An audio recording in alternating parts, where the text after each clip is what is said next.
Very good morning, class 11 commerce. As you know that we have scheduled your test on first week of July, and from now onwards we will prepare for those tests in the form of revision. As you know that we have completed already chapter number 1, that is nature and purpose of business, and chapter number 2, that is forms of business organization in the business studies. And I have given you the notes, videos and everything. Firstly, you have to complete the work. I have already given you the deadline for the new students. Old students have already done that. And apart from that, you can go through that audio and notes so that you can revise it well. Apart from that, from today onwards, I will be going to help you in the revision, that how you are going to revise those particular 2 chapters apart from studying those notes and listening to those audios and going through YouTube videos. Today we are going to start a new series of revision where I am going to tell you that how you are going to prepare for that exam. So firstly we will move towards chapter number 1, that is nature and purpose of business. Okay, so this is your chapter, and here we come to the notes. So let's revise how we are going to revise the notes. Okay, the term business, what do you mean by business. अब chapter का नाम क्या है? Chapter का नाम है nature and purpose of business. Okay, so सबसे पहले बिजनेस का मतलब पता चलना चाहिए. बिजनेस वर्ड कहाँ से आया? बिजनेस वर्ड आया बिजी से. So the term business is derived from the word busy. Business कहाँ से वर्ड आया? बिजी से. दस business means being busy. Being busy मतलब बिजी रहने को ही बिजनेस बोलते हैं. अब इकोनॉमिक टर्म्स में बिजनेस का मतलब क्या है? पहला पॉइंट तो आपको ये हो गया कि बिजनेस का टर्म कहाँ से आ गया. सेकेंड, आपको रटना नहीं है, कोई भी चीज़ लॉजिकली समझ में आना है. सबसे पहले कोई भी टर्म को आप समझा रहे हो तो सबसे पहले उसका ये बताओ कि वर्ड आया कहाँ से. ठीक. नेक्स्ट है बिजनेस का मतलब क्या है? Business is defined as an economic activity. Obvious सी बात है, ये पहली चीज़ क्या है? It is an economic activity. Okay, involve in the production and sales of goods and services. कौन सी एक्टिविटी है? Economic activity. नंबर 2 क्या है? It involve in the production and sales of goods and services. या तो वो कोई goods और सर्विसेज प्रोड्यूस कर रहा होगा, मतलब बना रहा होगा, या फिर वो सामान बेच रहा होगा. जैसे बिग बाज़ार है. ओके, बिग बाज़ार सेल करता है गुड्स और सर्विसेज की. बिग बाज़ार कोई भी प्रोडक्ट बनाता नहीं है. ऐसे ही कैडबरी प्रोडक्शन करती है चॉकलेट्स की, बिस्किट्स की, मिल्क पाउडर की. Okay, undertaking with the motive of earning profit. कोई दान में देने के लिए नहीं होता है. किस लिए किया जाता है ये production and sales of goods and services of earning profit? By satisfying the human needs in the society. Society की नीड्स को कंप्लीट करने के लिए. सी, अगर आपके कस्टमर सेटिस्फाई नहीं होंगे तो आप कुछ भी नहीं कर सकते हो. सो इन दैट आपने बिजनेस के बारे में क्या क्या समझा. तो सबसे पहला पॉइंट आप ये समझ लो, अगर आप लोग को नोट्स बनाने हैं या रिवीजन नोट्स बनाने हैं तो आप कैसे करोगे. सबसे पहले रिवीजन, बिजनेस क्या है, बिजनेस का मतलब आपको बताना है. तो this is how I am going to. सबसे पहले derive from the word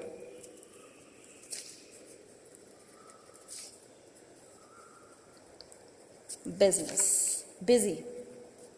okay, और बिजी का इसका क्या मतलब हुआ? It means being busy. Okay, ये पहला पॉइंट हो गया आपका. नाउ सेकेंड पॉइंट में क्या है? It is an economic activity. ये शॉर्ट पॉइंट्स होते हैं, ऐसे ही रिवीजन किया जाता है. बाद में आप इसको लिख के कर सकते हो. थर्ड, इन्वॉल्व्स इन, 2 चीज़ों में इन्वॉल्व होता है, या तो production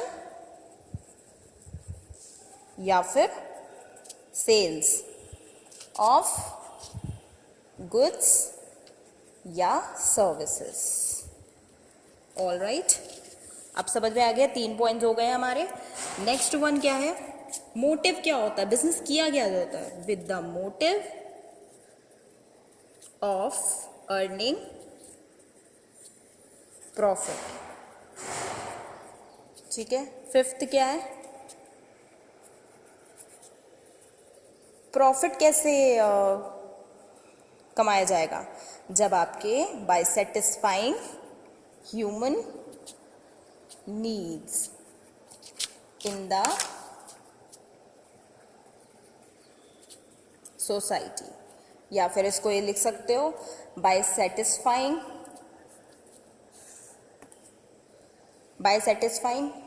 consumers. Okay, so business के पॉइंट्स आपके इस तरीके से आ गए। ये कोई भी टॉपिक तैयार करने का एक शॉर्ट तरीका होता है, इस तरीके से ही रिवीजन करा जाता है और बाद में एग्जाम में जाकर आप प्रॉपर जैसे आपके नोट्स में लिखा हुआ है वैसे आप उसको शो कर सकते हो। ऑल राइट, अब आगे नोट्स पढ़ते हैं। नेक्स्ट क्या है, in every society people undertake various activities to satisfy their needs, these activities are. अब यहाँ पर दो एक्टिविटीज की बात करी गई है। सोसाइटी में दो तरीके की एक्टिविटीज होती हैं। नंबर 1 होती हैं इकोनॉमिक एक्टिविटी,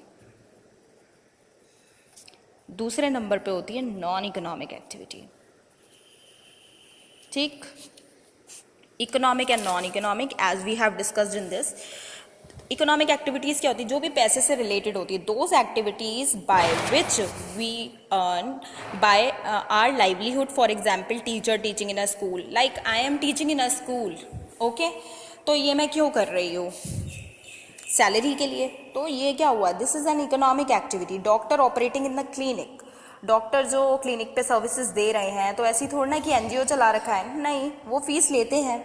सो ये क्या हुआ, इकोनॉमिक। जो भी कोई काम करने से, आपको कोई भी एक्टिविटी करने से जिससे आपको पैसा मिलता है, उसे हम इकोनॉमिक एक्टिविटी कहते हैं। अब इन नॉन इकोनॉमिक एक्टिविटी उल्टा होता है, कोई भी ऐसी एक्टिविटी करने से जिससे आपको इंटरनल सेटिस्फेक्शन मिलता है, ना कि पैसा, वो हो गया नॉन इकोनॉमिक एक्टिविटी। जैसे मम्मी घर पे फूड बना रही है आपके लिए, अब मम्मी को थोड़ी ना आप लोग पे कर रहे हो, ठीक है। ऐसी आपने किसी बूढ़े इंसान को, किसी बुजुर्ग को आपने रोड क्रॉस करा दिया, किसी ब्लाइंड की हेल्प कर दी, तो ये क्या हुआ, कोई आप उसके बदले में पैसे थोड़ी ना ले रहे हो, तो ये क्या हुआ, that is a non economic activity. Okay, now कोई भी अगर टॉपिक आ रहा है आपका, तो आपको बहुत सारी चीज़ें ध्यान रखने पड़ेंगी।